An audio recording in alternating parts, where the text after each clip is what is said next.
Guys, hospital में अक्सर लोग अपनी जान बचाने के लिए जाते हैं, लेकिन एक हॉस्पिटल ऐसा हुआ करता था जहां जो भी जाता था वो अपनी जान बचा कर नहीं बल्कि अपनी जान को गवा कर आता था। और ऐसा क्या था वहां पर जिसकी वजह से लोग वहां पर गायब हो रहे थे? उसके पीछे एक राज छुपा है। वो राज जिसे अगर आप जान गए तो आपके रातों की नींद उड़ जाएगी। लेकिन वो जानने से पहले, हेलो गाइस, मेरा नाम है अविनाश कुमार और आप देख रहे हो हॉरर स्टोरीज।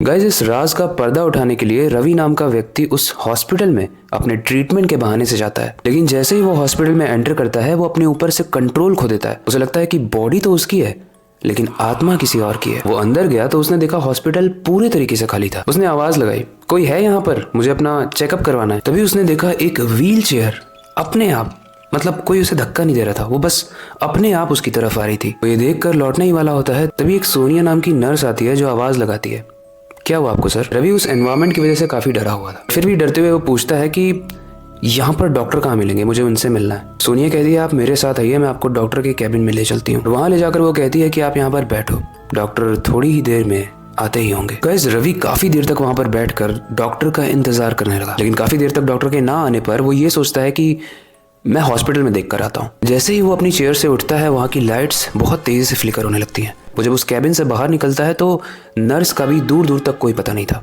और ना डॉक्टर का। रवि ये सोचकर काफी क्यूरियस और स्ट्रेंज भी फील करता है कि अभी तो नर्स आई थी और उसने बोला था डॉक्टर भी आएगा, तो ये लोग गए कहाँ? जैसे ही वो धीरे धीरे उनकी खोज करने के लिए आगे बढ़ रहा है उसे एक बहुत तेज सी स्मेल आती है। वो स्मेल उस हॉस्पिटल के बेसमेंट से आ रही होती है। अब रवि जैसे जैसे उस बेसमेंट में अपना कदम रख रहा है उसकी धड़कन तेज हो रही है। लेकिन एट द एंड जैसे ही वो बेसमेंट में पहुंचता है उसे बहुत तेज से आवाज आती है और जब तक वो सामने देखता वो देखता है कि वो नर्स हाथ में चाकू लेकर उसको मारने के लिए आ रही है। वो उसे झटक कर नीचे फेंक देता है और चिल्ला कर बोलने लगता है, तुम ही हो ना, तुमने इस हॉस्पिटल को बदनाम किया है और तुम ही हो जिसने सबकी जान ली है। ऐसे में वो नर्स स्ट्रेंज तरीके से रोने लगती है और बोलने लगती है कि प्लीज मेरा भरोसा करो, मैंने कुछ भी नहीं किया है। तो रवि बोलता है कि अगर तुमने नहीं किया है तो किसने किया है, मुझे पूरी बात बताओ। तब वो नर्स बताती है कि मैं पिछले 2 साल से यहाँ पे कैद हूँ और डॉक्टर अभिषेक जिसके नाम से यह हॉस्पिटल फेमस है वो यहाँ पर 2 साल से है ही नहीं। रवि बोलता है डॉक्टर अभिषेक है ही नहीं मतलब? रवि कहता है तुम झूठ बोल रही हो, क्योंकि डॉक्टर अभिषेक का ही तो नाम लेके सब यहाँ पे अपना ट्रीटमेंट करवाने के लिए आते हैं, तो मर कैसे सकते हैं? सोनिया कहती है मेरी बात का विश्वास करो, डॉक्टर अभिषेक 2 साल पहले ही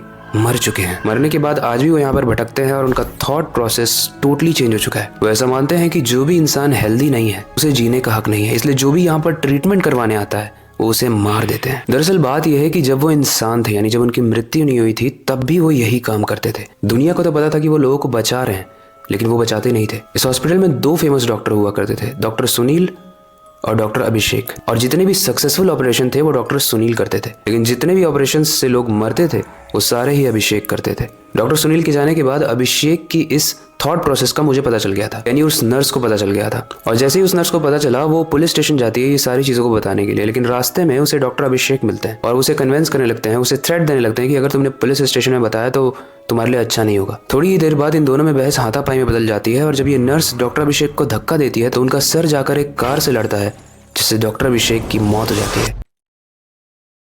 और जब से डॉक्टर अभिषेक आत्मा बना है वो इस नर्स को कहीं जाने नहीं देता और इसे बहुत तंग करता है और अब अपने सारे डार्क डिजायर्स को खुलकर फुलफिल कर रहा है, यानी लोगों को मार कर। वो नर्स कहती है कि मैंने यहाँ से बहुत बार कोशिश की है भागने की, लेकिन मैं भाग नहीं पाती क्योंकि डॉक्टर अभिषेक मुझे रोकता है। रवि ये सारी चीजें सुनने के बाद बहुत ही दुखी फील करता है। वो सोचता है कि मैं ऐसा क्या करूँ कि इस लड़की की मदद हो पाए। तो दिलासा देते हुए नर्स को कहता है कि आप टेंशन मत लो, मैं आपको यहाँ से बाहर निकाल के रहूंगा। सोनिया कहती है ये बहुत मुश्किल है क्योंकि मैंने कई बार ट्राई किया, बट रवि कहता है कि मैं अपनी पूरी कोशिश करूंगा तुम्हें निकालने की, तुम बस निश्चिंत रहो। लेकिन गाइस अब थोड़ी सी स्ट्रेंज चीज होने वाली है। रवि उस नर्स का हाथ पकड़ता है और उसे हॉस्पिटल से बाहर ले आता है। नर्स ये देख के शॉक हो जाती है कि तुमने ये कैसे किया, क्योंकि आज तक मैं बाहर आ ही नहीं पाई, तुम मुझे कैसे लाए? रवि बोलता है वो सारी चीजें तुम मत सोचो, तुम इस चीज की टेंशन मत लो, मैंने तुम्हें बाहर निकाल दिया, मैंने बोला था ना। तभी वो नर्स रवि को थैंक यू बोलकर जा ही रही होती है, लेकिन रवि कहता है हम फिर मिलेंगे। पहले वो नर्स बहुत खुश थी तो वो खुशी में कहती है हाँ हम जरूर मिलेंगे बाहर कभी। ये सुनकर रवि मुड़ता है और वापस हॉस्पिटल के अंदर जाने लगता है और उस डॉक्टर अभिषेक के कैबिन में जाके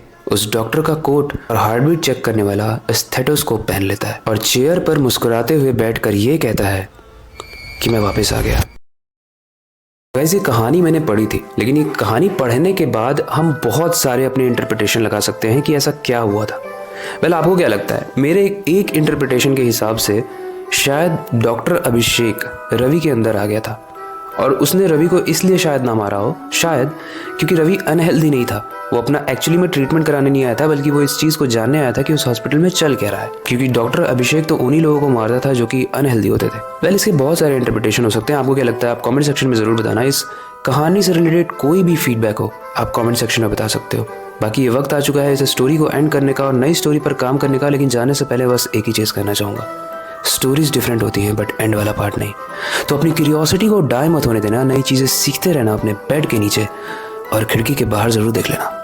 मिलते हैं अगली वीडियो में।